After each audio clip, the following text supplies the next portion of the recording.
श्रीमच्छारदपूर्णचन्द्रविलसत्स्मेरार्णं श्रीहरिं तुङ्गे पीठवरे स्थितं परिवृतं सद्भक्तवृन्दर्यथा ताराभिर्विदुमर्च्यमानमुरुदास्तैश्चन्दने कौसुमैः हारय शेखरपङ्क्तिभिः चरुदैः शुक्लाम्बरं चिन्तये।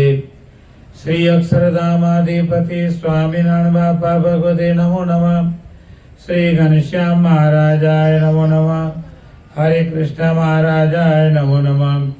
सहजानंद स्वामी महाराजाय नमो नमः। श्री बापा श्री भगवते नमो नमः। श्री सद्गुरुभ्यो नमो नमः। श्री स्वामिनारायण गाद्याचार्य प्रवर धर्म धुरंधर सनातन धर्म सम्राट परम कल्याणकारी जीवन प्राण स्वामी बापा भगवते नमो नमः। सदाय प्रगट અને प्रत्यक्ष सर्वावतारी सर्वोपरि श्री स्वामीनारायण बापा श्री स्वामीनारायण गादीना आद्याचार्य प्रवर धर्म धुरंधर सनातन धर्म सम्राट परम कल्याणकारी जीवन प्राण स्वामी बापा सद्धर्म रत्नाकर सनातन धर्म संरक्षक विश्व वात्सल्य महोदधि प्रेम मूर्ति परम पूज्य आचार्य स्वामी जी महाराज ज्ञान महोदधि वर्तमान आचार्य स्वामी जी महाराज पूजनीय संतो वाला सत्संगी बंधुओ આજની આપણી આ કારણ સત્સંગ સભામાં ઉપસ્થિત સર્વ પોતાના વાલસોયા બાળકોને સ્વામિનારાયણ બાપા સ્વામી બાપા પરમ પૂજ્ય આચાર્ય સ્વામીજી મહારાજના દિવ્ય સ્નેહ અને આશીર્વાદ પૂર્વક સર્વને જય શ્રી સ્વામિનારાયણ।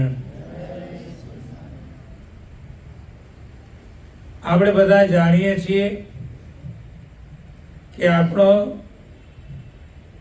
ગ્રંથ રત્ન શિક્ષાપત્રી તેનો દ્વિશતાબ્દી મહોત્સવ આવી રહ્યો છે અને આપણે સૌ નાના મોટા બધા જ એ શિક્ષાપત્રીનું વાંચન પઠન લેખન એટલું જ નહીં એ તો બધા કરીએ છીએ પણ આપણા દરેકના અંતરમાં એક અંદરથી અભિલાષા ઈચ્છા જાગી છે જેમ બને તેમ વધુ ને વધુ શિક્ષાપત્રીના વચનોનું પાલન કરવાનું। દરેકને કંઈક ને કંઈક આ વચન મારથી લોપાય છે તો હવે મારે આવી રીતે વર્તવું છે, આ લોપાય છે તો મારે આવી રીતે વર્તવું છે। એમ આ લેખન વાંચન અને પઠનથી આપણા દરેકના અંતરમાં એક આવો ભગવાનની આજ્ઞા પાળવાનો અભિગમ એ જાગૃત થયો છે। આજે જે આ સભાના યજમાન ભાઈ શ્રી કૌશિકભાઈ વીરજીભાઈ પરિવાર સુપુત્ર રશ્મિના બર્થડે નિમિત્તે અને રશ્મિના દાદા વીરજીભાઈ ને વધુ મૂર્તિ સુખ મળે તે નિમિત્તે આજની આ સભાનું આયોજન એમના તરફથી કરવામાં આવ્યું છે। વીરજીભાઈની વાત તો બધા જાણીએ છીએ। જ્યારથી સ્વામી બાપાએ જે અત્યારે આપણું સ્મૃતિ મંદિર છે એનું નામ હતું ઘનશ્યામ બાગ અને પ્રથમ આપણે આપણા સદગુરુ ઘનશ્યામચંદ્રદાસજી સ્વામી ગાયોની સેવા કરતા અને પ્રથમ ગાયો આપણે મણિનગર મંદિરમાં રહેતી હતી ભાઈ, જ્યાં અત્યારે આપણી હાઈસ્કૂલ છે ને ત્યાં એક નાનકડું ખેતર જેવું હતું, એમાં ચારો આવતા અને ત્યાં જ ગાયો રહેતી અને વધારે પડતી આપણો અત્યારે જે ઘનશ્યામ મહારાજનો કોઠાર અને લાલાભાઈનો કોઠાર એની પાછળ લક્ઝરી રાખવાનો ગેરેજ છે. ત્યાં દૂધણી ગાયો બધી ત્યાં બાંધતા. દૂધણી ગાયોને બધીને ત્યાં બાંધતા, કારણ કે એક ભરવાડ ગાયો દોવા આવતે પણ એ ગાયોનું દૂધ લેવું મૂકવું, ગાયોને ચાર નાખવી, એ બધું સંતો કરતા. ગાયોની સેવા બધી સંતો કરતા. પછી જ્યારે આપણે અહીંયા હાઈસ્કૂલ ને બધું બનાવવાનું થયું એટલે સ્વામી બાપાએ ત્યાં ઘનશ્યામ બાગ એ જમીન લેવડાવી અને પછી ત્યાં જમીન લીધા પછી ગાયોની સેવા કરવાને માટે સ્વામી બાપાએ ઘનશ્યામચંદ્ર દાસજી સ્વામીને નિમ્યા અને એ ઘનશ્યામચંદ્ર દાસજી સ્વામીએ તે સમયે આ વીરજી પટેલને સાથે રાખ્યા, કારણ કે પછી દૂર બહુ થઈ ગયું એટલે એમને સાથે રાખ્યા અને એ પછી આ પ્રમાણે ગાયોની સેવા કરતા. સવારે ધોવાય, મંદિરમાં જે ભગત થાય ને શરૂઆતમાં મંદિરમાં સંત થવા આવે અને પાછળથી દીક્ષા લે એને સવાર સાંજ બળદ ગાડું એક બળદ વાળું ગાડું હતું એ લઈ અને ત્યાં દૂધ લેવા જવાનું. એ કરેલું છે, દૂધ લેવા ગયેલા છીએ. ત્યારે આ કુમડા સોસાયટી કે કંઈ પણ હતું નહીં એટલે સવારે વહેલા 6 વાગે મણિનગર મંદિરમાંથી એકો લઈને જવાનું, દૂધના કેન લાવી, કારણ કે 40-50 લીટર રોજનું દૂધ થતું અને એ બધું મંદિરમાં લાવવાનું. આ પ્રમાણે વીરજી પટેલને ગાયોની સેવાને માટે રાખ્યા. પછી જ્યારે આપણું સ્મૃતિ મંદિર બનાવવાનું થયું ત્યારે ધીમે ધીમે પછી આપણે એ જગ્યા બધી આ સ્મૃતિ મંદિરમાં વપરાણી. એટલે જે મહારાજે શિક્ષાપત્રીમાં કીધું એમ ગવાદીનામ પશુનામ ચ તૃણતોયાદિ ભીર્યદિ સંભાવનમ ભવિષ્યના રક્ષાસ્તે તરીનાન્યતા.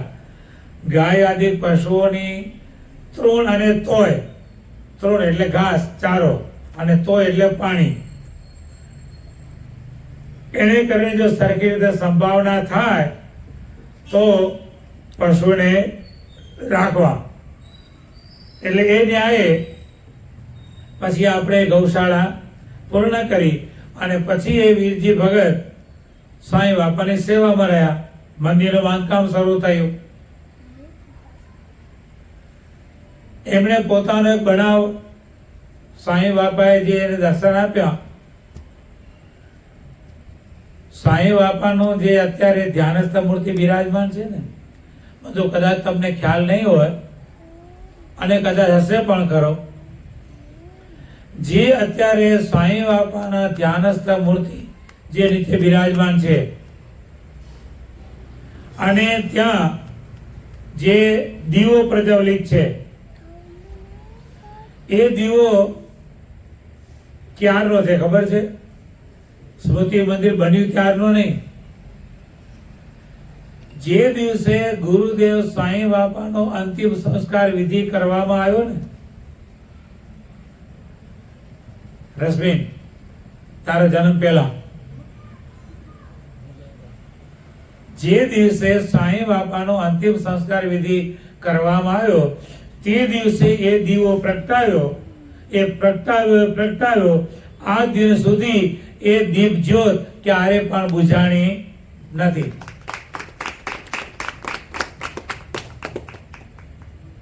ત્યારનો એ દીવો છે. અને એથી વિશેષ સ્મૃતિ મંદિર જે આપણું સ્વામીજી મહારાજે બનાવ્યું, એ સ્મૃતિ મંદિરના પાયા 100 બાય 100 અને 13 ફૂટ ઊંડા એ પાયા ખોદેલા છે. 13 ફૂટનો ખાડો કરેલો છે. 100 બાય 100 નો 13 ફૂટનો આખો ખાડો. આમ આપણે મકાન કરવું તો ખાલી 2 ફૂટનો પાયો ખોદી એવું નથી. આખો જેટલો મોટો હોજ બનાવેલો 100 બાય 100 નો 13 ફૂટ ઊંડો આખો હોજ બનાવેલો. બધી જ માટી કાઢી, પરંતુ અત્યારે સાંઈ બાપાના ધ્યાનસ્થ મૂર્તિ જે બિરાજમાન છે ને એ જગ્યાએ સાંઈ બાપાનો અંતિમ સંસ્કાર વિધિ કર્યો. ત્યાં ફક્ત ઈંટોનો ઓટો બનાવેલો હતો, કાચી ઈંટોનો એ ઓટો બનાવેલો હતો. પણ એ જે જગ્યા છે ને એમાંથી કશું ભાગ પણ ફેર કર્યો નથી. એની નીચેનો 13 ફૂટનો ખાડો કર્યો આજુબાજુ, પણ સાંઈ બાપાના ધ્યાનસ્થ મૂર્તિ બિરાજમાન છે એની નીચેથી માટીની એક કાંકરી પણ કાઢેલી નથી. એમને એમ જ એ માટી રાખેલી છે. ભાઈ મનીષભાઈ રે વિચાર કરો, એની પડકે એકદમ લેવલમાં માટી ખોદેલી છે. સાંઈ બાપાના અંતિમ સંસ્કારનો ઓટો ઉપર ઈંટોનો બનાવેલો એમને એમ જ છે.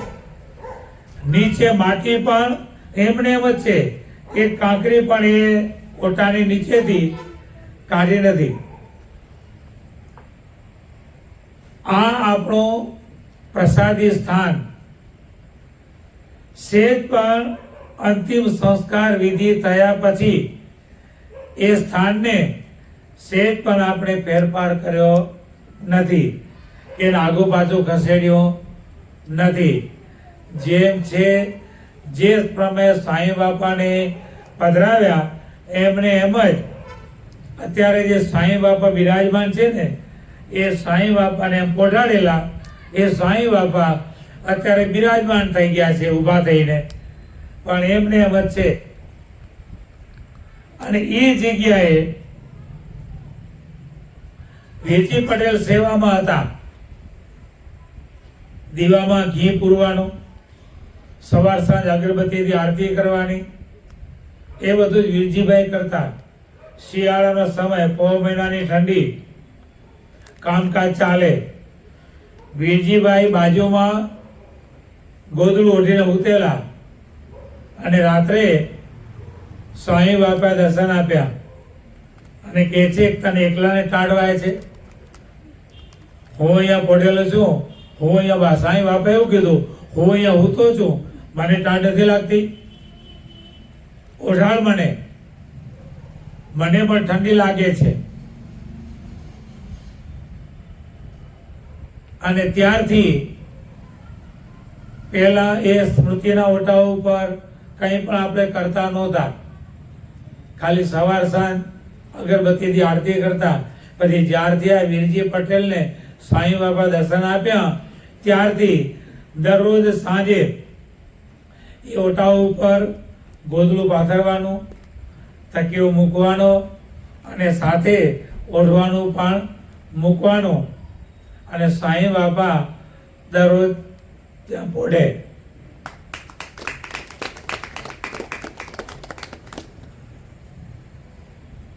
સ્વામી બાપા આ રીતે સદાયને માટે આપણા માટે પ્રગટ અને પ્રત્યક્ષ છે ને છે. તેઓ ક્યારે પણ જતા નથી અને આવતા પણ નથી. આજે પણ આપણે જોઈએ છીએ તો એ સાંઈ બાપા અર્ધ નેત્ર મીચેલા, આમ દર્શન કરીએ તો મૂર્તિ જીવમાં ચોંટી જાય એ રીતે બાપા દર્શન આપે છે. અને એમને વધુ મૂર્તિ સુખ મળે અને એમના કૌશિકભાઈના સુપુત્ર રશ્મિનનો બર્થડે, બંને નિમિત્તે આજે જ્યારે આ સભાનું આયોજન છે તો સાથે સાથે આજના પ્રસંગે ભગવાનને, બાપાને, સાંઈ બાપાને, સ્વામીજી મહારાજને પ્રાર્થના કરીએ. એમને તો આપે આપની મૂર્તિના સુખમાં રાખ્યા જ છે. વધુને વધુ એમને મૂર્તિનું સુખ આપજો અને એમના પરિવારજનો એમના રાહે ભક્તિના માર્ગે વધુને વધુ ચાલે. સુપુત્ર, પુત્રવધુ ભગવાનને ત્યાં બંધુ કાંઈ ઊંચ નીચ છે નહીં. ઊંચ નીચ હું કાંઈ ન જાણું, મુજને ભજે તે મારો, જુક્ત વ્યવહાર લોપે નહીં, તેને જાણું દાસ ઉત્તમ ખરો. આપણે બધા જ ભગવાનના દાસ. શું? ભગવાન કોઈ જાતિ, વર્ણ, રૂપ કે એને રીતતા નથી કે આ ઉચ્ચ જાતિનો છે, આ નીચી જ્ઞાતિનો છે, એ પણ ભગવાન જોતા નથી. ભગવાનના થયા એ ભગવાન કહે છે કે મારા. તો એ ન્યાય એમના પરિવારમાં કદાચ કોઈ ગમે ત્યાંથી આવ્યા ભાઈ રશ્મિ, પણ મોટા ભાગ્ય હોય ને આ પરિવારમાં આવવા મળે. નહીં તો તમે ઘણા જોયા હશે ભાઈ, હે ઘણા જોયા હશે, જોયા ને, પણ કોઈને અહીં આવવા મળ્યું. પણ જેને આવવા મળ્યું ને એના પણ મોટા ભાગ્ય કે આ પરિવારમાં, વીરજી પટેલના પરિવારમાં એમને આવવા મળ્યું. તો એ પરિવારમાં પણ એમના જે ગુણો, તમારા માતોશ્રીના ભક્તિના ગુણો, ને તો વીરજી પટેલ અમદાવાદ આવે, એને આવવાનું કારણ પણ તમારા માતોશ્રી હતા. હો કૌશિક, માતોશ્રીની ભક્તિ વધારે હતી અને એને લઈને એમાં આવી. અને સામાન્ય નિયમ જ છે, મોટા ભાગે નિયમ આ જ છે, એમાં જેટલી ભક્તિ હશે ને એટલી તમારામાં આવશે, એમાં ઓછી હશે તો તમારામાં ઓછી આવશે. અને એમાં જો વધારે હોય ધક્કા મારીને તમને મંદિરમાં ખેંચી લાવે, અને એનું કયું માનવું જ પડે, ચાલે જ નહીં, ચાલે એ જેમ કેમ કરવું પડે. એમ કે આ લુગડા પહેરો તો એ પહેરવા પડે. એ ભક્તિ પણ એમની જેટલી વધારે હોય ને એટલી આપણામાં ભક્તિ આવે. તો આ પ્રમાણે બધું જ્યારે આપણે બધા આ રીતે એમને વધુ મૂર્તિ સુખ મળે તે માટે આજની આ સભાનું આયોજન છે. તો સાથે સાથે આપણે એ પણ ભગવાન બાપા સાંઈ બાપાને પ્રાર્થના કરીએ કે આપણી આ કારણ સત્સંગ સભાના સભ્ય ભાઈ શ્રી મનનભાઈ, એમના બહેન, એ પણ ભગવાનની મૂર્તિના સુખે સુખા થયા છે. તો આજના પ્રસંગે આપણે એ પણ ભગવાન બાપા સાંઈ બાપાને પ્રાર્થના કરીએ કે એ જીવાત્માને પણ આપને મૂર્તિનું વધુને વધુ સુખ આપજો. જીવાત્મા બીજે ક્યાંક હોય ને ખેંચજો એવું નહીં. સો જીવાત્મા બીજે ક્યાંક હોય ને ખેંચજો એવું નહીં. જેમ મહારાજે વચનામૃતમાં કીધું એમ, જેના કોળમાં એક ભક્ત થાય તેના 71 પર્યાનો ઉદ્ધાર થઈ જાય. તો એ સાંઈ બાપાના આ બાળક ભાઈ શ્રી મનનભાઈ અને એ મનનભાઈના બેન ભગવાનની મૂર્તિના સુખે સુખ્યા થઈ ગયા. મહારાજે લોયાના 3માં કીધું, પ્રથમના 18માં કીધું, જે આવો ભગવાનનો ભક્ત હોય તેનો દેહ ગમે તે રીતે પડે, કદાચ અપમૃત્યુ થાય, અકસ્માત થાય, ગમે તે રીતે દેહ પડે, તો પણ એ જીવ ભગવાનના ધામમાં જ જાય, બીજે ક્યાંય પણ જાય નહીં. તો એ ન્યાય એ મનનભાઈના બહેનને પણ ભગવાન બાપા સાંઈ બાપા વધુ ને વધુ મૂર્તિ સુખ આપે એવી આપણે આજના પ્રસંગે પ્રાર્થના કરીએ. વિશેષમાં બધું આપણે બધા જાણીએ છીએ, આપણો શિક્ષાપત્રી દ્વિશતાબ્દી મહોત્સવ આવી રહ્યો છે. દરરોજ બાળકો શિક્ષાપત્રીના શ્લોકોનું વાંચન પઠન કરે છે. શિક્ષાપત્રીમાં ભગવાને સરસ મજાની આજ્ઞા કરી, કાર્યમ ન સહસા કિંચિત કાર્યો ધર્મ તો સત્વરમ. કોઈ પણ વ્યવહારિક કાર્ય વિચાર કર્યા વિના તત્કાળ કરવો નહીં, અને ધર્મ સંબંધી કાર્યમાં વિલંબ કરવો નહીં. દાન કરવાનો સંકલ્પ થયો, તત્કાળ કરી નાખો.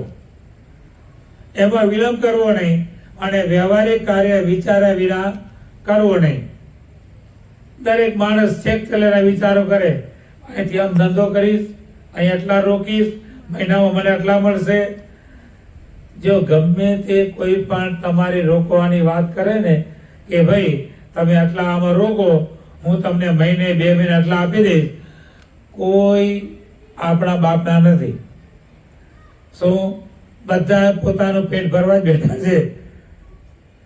બધા જ પોતાનું પેટ ભરવા બેઠા છે.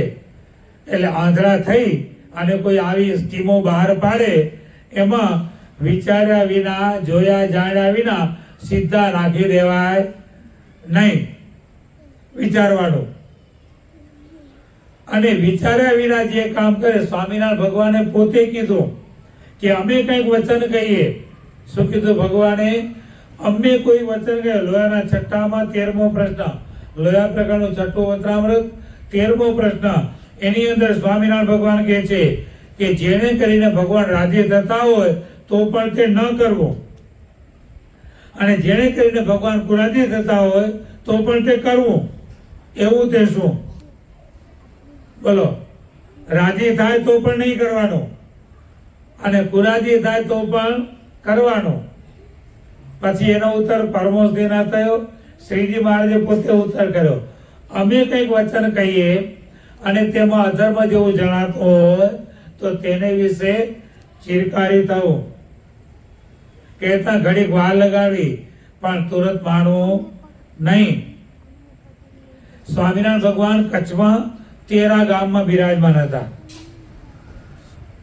અને ત્યાં ભગવાનની મરજી વિના પ્રેમાનંદ સ્વામી અને નાના સુખાનંદ સ્વામી 2 જણા દર્શને આવ્યા, રજા લજા વિના. મહારાજે પૂછ્યું, કોની આજ્ઞાથી દર્શને આવ્યા છો? અમે કેવડાવ્યું હતું? તો કે ના મહારાજ. તો મહારાજ કે રામદાસજી સ્વામી આજ્ઞા આપી, રામદાસભાઈ આજ્ઞા આપી, એમને પૂછીને આવ્યા?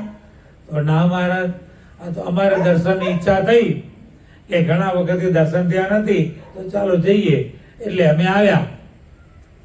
આજ્ઞા વિના આવ્યા એટલે ભગવાને તરત જ ડુંગરજી પાર્ષદને બોલાવ્યા કે આ 2 જણા મારી આજ્ઞા વિના આવ્યા છે, ઓરડામાં લઈ જાઓ, 2ના માથા કાપી નાખો.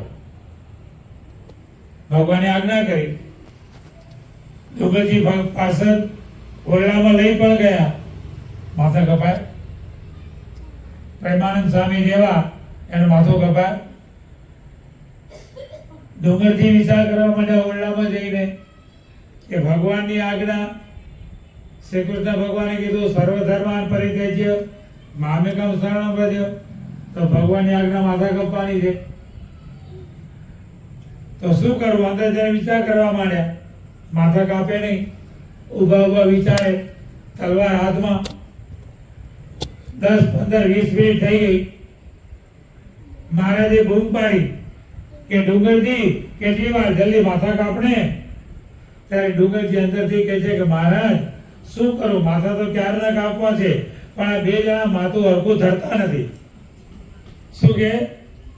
માથું હરખું ધરતા નથી. આ વાંકા વળીને ઊભા તો કાપું ને. મહારાજ કેવું કરે છે? કાઢી મૂક જા. હવે તેવું તો કાપી નાખ્યા હોત તો. એટલે આવું વચન ભગવાન કહે તો તેને વિશે ચિરકારી થવું. સાહિત્યમાં એક ધાર્મિક કવિ થઈ ગયા આપણા ભારત દેશમાં, અને મહાન કવિ. એ જે ગામમાં રહેતા હતા ને એ ભારવી સંસ્કૃત મહાવિદ્વાન હતા, અને એ જે ગામમાં રહેતા હતા એ ગામની અંદર પનિયારીઓ પણ સંસ્કૃતમાં વાતો કરે. ભાઈઓ બહેનો બધા વાતો શેમાં કરે? સંસ્કૃતમાં વાતો કરે બધા. આટલો બધો સંસ્કૃતનો પ્રભાવ એના ગામમાં. પણ કહેવત છે ને, સરસ્વતી અને લક્ષ્મી બેને બને નહીં. સરસ્વતી અને લક્ષ્મી એ બેને બને નહીં. જ્યાં સરસ્વતી હોય ને ત્યાં લક્ષ્મી ના હોય, અને જ્યાં લક્ષ્મી હોય ત્યાં સરસ્વતી એટલે વિદ્યા ના હોય. જેને ઝાઝા પૈસા, બહુ મોટો પૈસાદાર હોય ને એના છોરા ભણે નહીં. એને ખબર છે કે મારા બાપા ઢગલો પડ્યો છે, મારે જ વાપરવાનું છે ને. એટલે જ્યાં લક્ષ્મી હોય ને ત્યાં સરસ્વતી ન હોય, અને જ્યાં સરસ્વતી હોય ત્યાં લક્ષ્મી ન હોય. ત્યાં ભારવી કવિને માન પૂરું થાય. એના દીકરાઓ રાત્રે, એના છોકરાઓ રાત્રે ભૂખ્યા ને ભૂખ્યા હોઈ જાય. એટલે એમના પત્ની એને બહુ કે કરે. પોતે તો ધીરેજવાન હતા, પણ માતૃ વાત્સલ્ય, માં હંમેશા પોતાના દીકરાનું દુઃખ જોઈ શકે નહીં. એટલે એક દિવસ એમની પત્નીએ કીધું, તમે આવા મોટા વિદ્વાન છો તો જાઓ ને ક્યાંક કમાઈ લાવો ને. બીજું તો ઠીક, પણ આપણા બાળકો ભૂખ્યા ને ભૂખ્યા હોઈ જાય છે, એ દુઃખ મારાથી જોવાતું નથી. ભારવી કવિને વિચાર થયો કે ચાલો ક્યાંક કમાવા જઈએ. જતા પહેલા એમણે એક શ્લોક બનાવ્યો અને એ શ્લોક પોતાની પત્નીને આપ્યો અને કીધું, હું જાઉં છું, આ શ્લોક રવિવારે બજારમાં વેચવા જજે.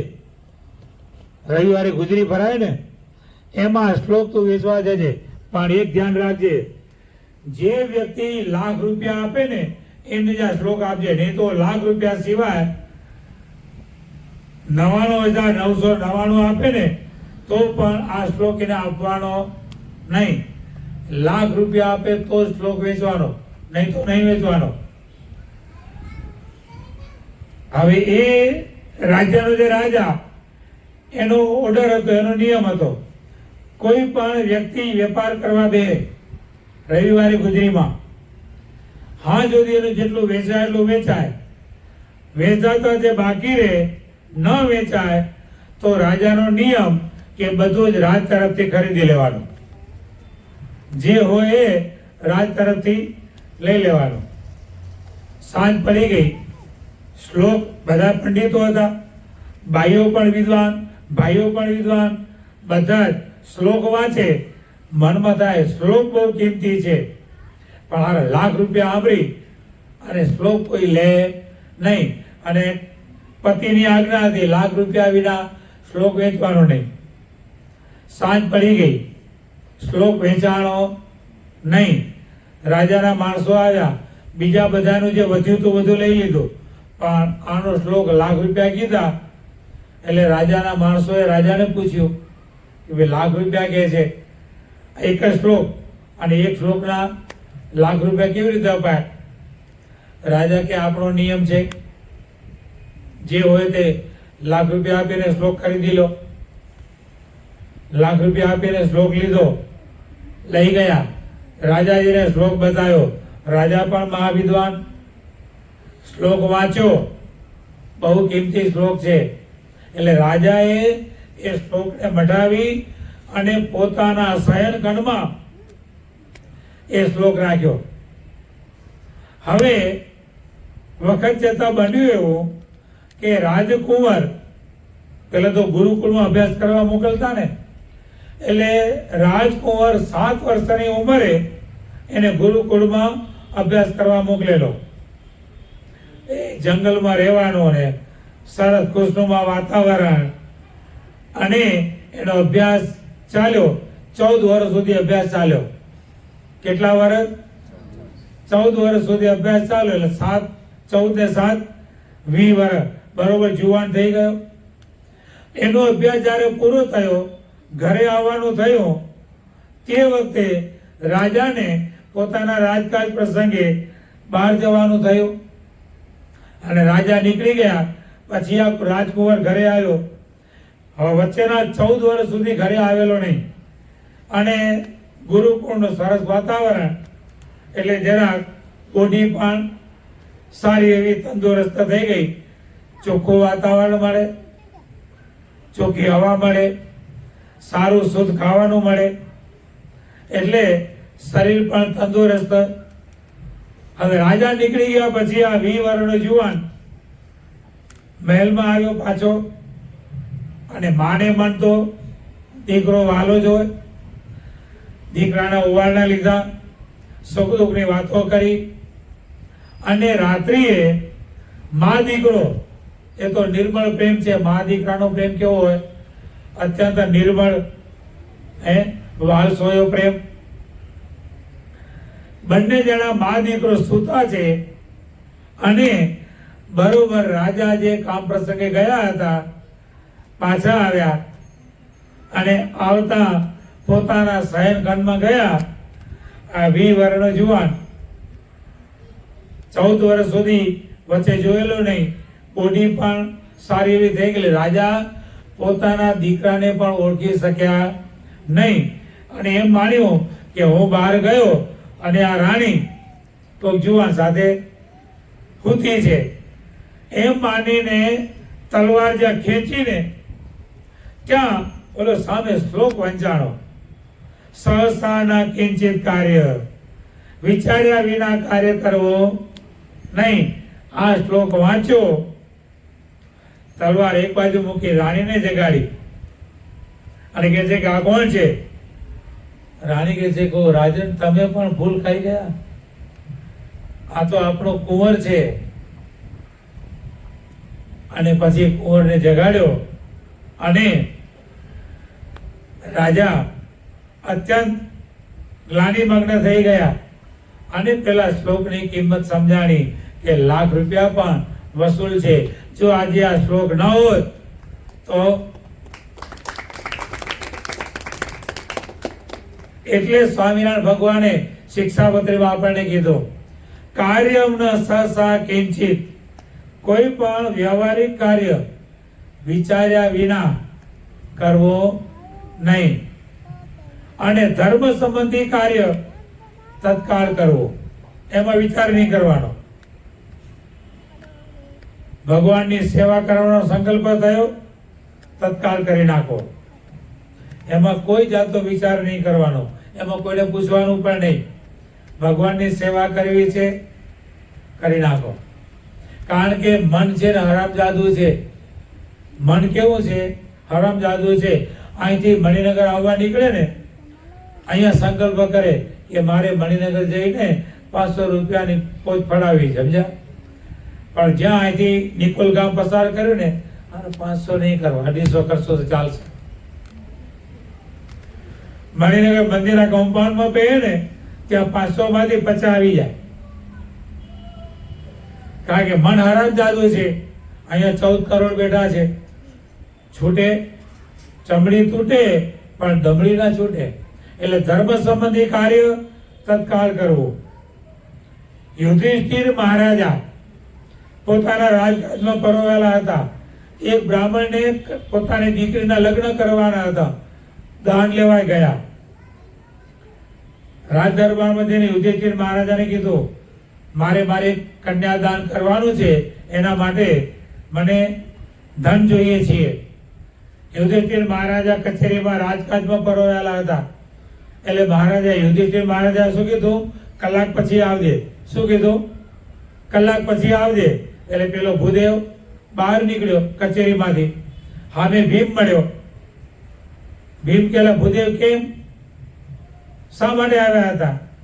તો કે મારે કન્યાદાન કરવું છે, મહારાજા પાસે દાન લેવા આવ્યો હતો. તો કે મહારાજા શું કીધું? તો કલાક પછી આવવાનું કીધું છે. કલાક પછી આવવાનું કીધું છે. ભીમ કે ઉભો રહે, અહીંયા ઉભો રહે. અને ભીમ ગયો નોબત ઉપર. અને ભીમની નોબત કઈ નાની થોડી હોય, મોટી ભીમની નોબત. અને ભીમ ધડામ ધૂમ નોબત વગાડે, બાકી રે. અને નોબતના 2 પ્રકાર હોય ને, જેમ અત્યારે આપણે આ મેકડોલ કર્યું, સાયરનના 2 પ્રકાર હોય ને, ભયની સાયરન અને ભય મૂક્યાની સાયરન 2 વાગે ને, એમ આનંદની નોબત વાગે અને રાજ ઉપર ચડાઈ થાય તેની નોબત વાગે. 2 અલગ અલગ વાગે. ભીમે આનંદની નોબત વગાડી. યુધિષ્ઠિર મહારાજા કચેરી બેઠા, નોબત કોને વગાડી? તો કે ભીમે વગાડી. બોલાવ્યા ભીમને. કેમ નોબત વગાડી? ભીમ કે આનંદ થયો. તો કે શેનો આનંદ? તો કે આપણે કલાક જીવવાનું છે એનો. શેનો આનંદ? 1 કલાક જીવવાનું છે એનો આનંદ થયો. યુધિષ્ઠિર મહારાજા કે કલાક જીવન આપણા હાથમાં ક્યાં છે? પાણીના પરપોટાને પેલે ક્યારે ફૂટી જાય ખબર પડે? કોઈનું કઈ નક્કી નથી. ત્યારે કે ભીમ કહે છે તમે પેલા ભૂદેવને દાન આપવા માટે કલાકનો વાયદો કર્યો ને, તો એ તો નક્કી થયું કે કલાક જીવવાનું છે. યુધિષ્ઠિર મહારાજાને તરત જ આંખ ખુલી ગઈ. તરત ભૂદેવને બોલાવે ભાઈ લઈ જા દાન. એમાં ક્યારે પણ વિચાર કરવો નહીં. એટલે આ પ્રમાણે ભગવાને જે આપણને આ શિક્ષાપત્રી આપી છે, શિક્ષાપત્રીની આજ્ઞાનું અનિશુદ્ધ પાલન આ જો આપણામાં હોય ને તો જીવનમાં ક્યારે પણ દુઃખી થવાય નહીં. ભગવાને કોઈને દુઃખી પણ કર્યા નથી. ભગવાને આજ્ઞા કરી અમારા આશ્રિતે પોતાની આવકમાંથી 10મો 20મો ભાગ કાઢવો. બરોબર? જે આપણો પગાર આવ્યો ને, ભગવાન બહુ માંગતા નથી. અત્યારે તમારી પરિસ્થિતિ ગરીબ છે તો હોય 5 રૂપિયા વધારે માંગ્યા, 105 રૂપિયા ચોખ્ખા ભગવાનના એક બાજુ કાઢી નાખવાના. સારી પરિસ્થિતિ હોય તો હોય 10 રૂપિયા વધારે, તો ભગવાન માંગતા નથી. 100 રૂપિયા તમને ભગવાને જ આપ્યા છે ને. 100 રૂપિયા તમને કોને આપ્યા? ભગવાને આપ્યા. એમાંથી તમે 10 પાછા આપો, 90 રૂપિયાની ખોટ કોને? 90 રૂપિયાની ખોટ તો ભગવાન જ ને. પણ આપણે ભગવાનના સંતાનો શું છીએ? આપણે ભગવાનના સંતાનો. ભગવાનનું આપેલું એમાંથી જ આપણે ભગવાનને આપવાનું છે. એની માએ બાળકને દાળિયા આપ્યા. માએ બાળકને દાળિયા આપ્યા. બાળક પોતાના ખિસ્સામાં દાળિયા ભરી દીધા અને માના ખોળામાં બાળક રમવા માંડ્યું. અને માના ખોળામાં રમતા રમતા બાળકે ખિસ્સામાંથી દાળિયાના 2 દાણા કાઢ્યા, ચણાના 2 દાણા કાઢ્યા અને પોતાની માના મોઢામાં એ ખોળામાં બેઠું બેઠું બાળક મૂકવા માંડ્યું. ત્યારે એની માં હસવા માંડી કે મારું જ આપેલું 2 મુઠ્ઠી ભરીને ચણા આપ્યા, એમાંથી 2 દાણા મને મારું બાળક આપે છે. પણ એ 2 દાણા લેતા લેતા પણ માં કેટલી ખુશ થઈ જાય છે. બોલો, માને કેટલો રોમાંચ થઈ જાય છે. કેમ કે એ બાળકના વાલના 2 દાણા છે. એમ પરંતુ આપણે પણ ભગવાનને જે 10મો 20મો ભાગ આપીએ છીએ ને, એ આપણો ભગવાન પ્રત્યેનો પ્રેમ છે. શું છે? ભગવાન બાપા સાંઈ બાપા પ્રત્યેનો આપણો એ પ્રેમ છે, વાલ છે. એટલે આ પ્રમાણે જો શિક્ષાપત્રીના વચનોનું પાલન કરીએ ને, જેને જે આવક હોય, અને હંમેશા એક નક્કી રાખવાનું, ભગવાન તમારી આવકમાંથી 10મો 20મો ભાગ માંગે છે, નફામાંથી નહીં. રશ્મિન, શું? નફામાંથી નહીં. પછી આપણે એમ માનીએ કે આપણો ધારો કે દુકાન કરતા હોઈએ અને રોજનો 1000 રૂપિયાનો વકરો થયો, પછી બધો ખર્ચો કાઢીએ, લાઇટ બિલ કાઢીએ, એટલે દુકાનમાં નોકર આગળ પગાર કાઢીએ, પછી વધે એમાંથી 10મો ભાગ ના. તમારો જે ભાગીદાર હોય ને ધંધામાં, એ નફાનો ભાગીદાર હોય કે વકરાનો ભાગીદાર હોય? હે? વકરાનો કે નફાનો? ખાલી નફાનો. ખોટ જાય તો કોની? તમારી.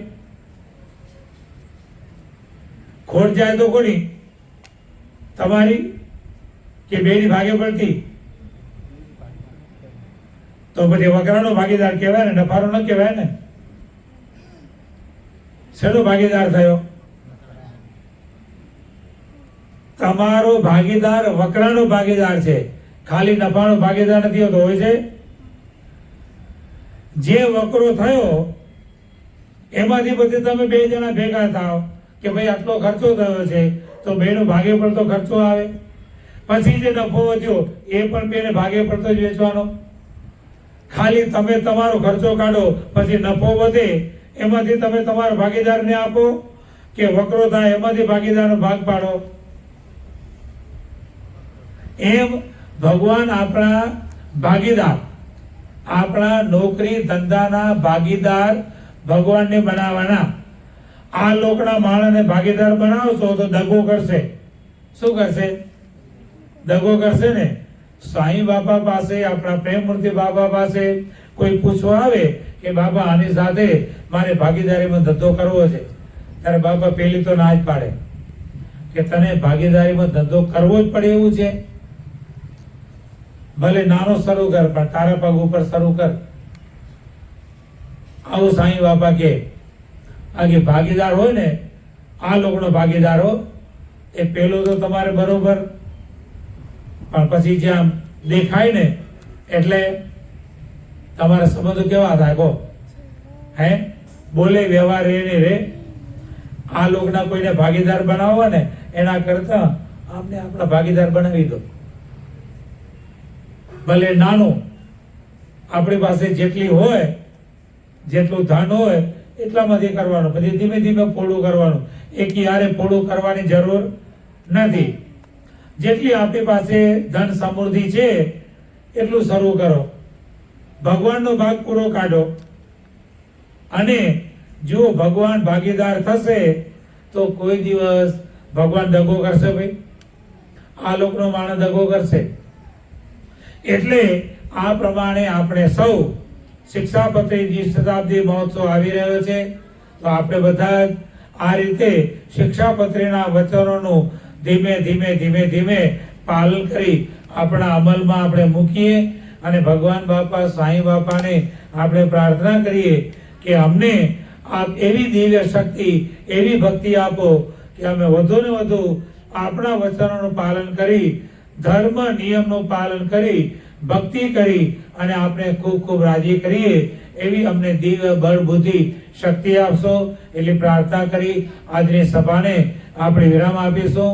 ખાસ તો બધું આજે જે આવવાનો આ પ્રસંગ બન્યો, મનન કુમારની ખાસ પ્રાર્થના હતી, એમને ઘરે પણ ભગવાનની પધરામણી થઈ, સંતોની પધરામણી થઈ, અને ભગવાન બાપા સાંઈ બાપાને આપણે પ્રાર્થના કરીએ. એ પણ એક આપણું આ કારણ સત્સંગ સભાનું બાળક, તો ભગવાન બાપા સાંઈ બાપા એમને પોતાની મૂર્તિમાં રાખી વધુને વધુ સુખ આપે, અને વીરજી પટેલને પણ વધુને વધુ સુખ આપે, અને એમના પરિવારજનો કૌશિકભાઈ, રશ્મિનભાઈના ધર્મપત્ની બધા જ વધુ ને વધુ ભક્તિના માર્ગે આગળ વધે એવી ભગવાન એમને પણ દિવ્ય શક્તિ ભક્તિ આપે એટલી પ્રાર્થના કરી આપણે વિરમીશું. બોલો શ્રી અક્ષરધામના અધિપતિ સ્વામિનારાયણ બાપાની જય, ઘનશ્યામ મહારાજની, હરે કૃષ્ણ મહારાજની જય, સહજાનંદ મહારાજની જય, બાપા શ્રી જય, સદ્ગુરુ શ્રી જય, સ્વામિનારાયણ પ્રમાણ ધર્મ ગ્રંથ સનાતન સમ્રાટ જીવન સ્વામી બાપા